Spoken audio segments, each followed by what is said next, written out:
बहुत मुबारक हो आपको। आपका बच्चा बिल्कुल ठीक है, खतरा टल गया है।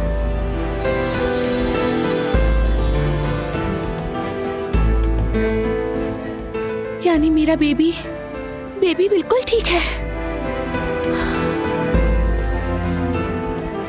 यानी कि अब खतरे वाली कोई बात नहीं है ना?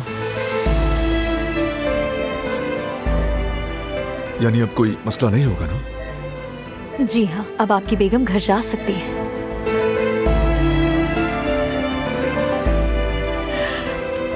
अल्लाह शुक्र, सब ठीक हो गया। बरान गुजर गया, बुरा वक्त भी गुजर गया।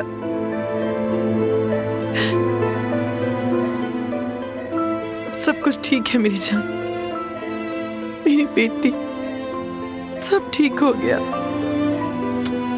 बच्चा खैरियत से है और मेरी बेटी भी।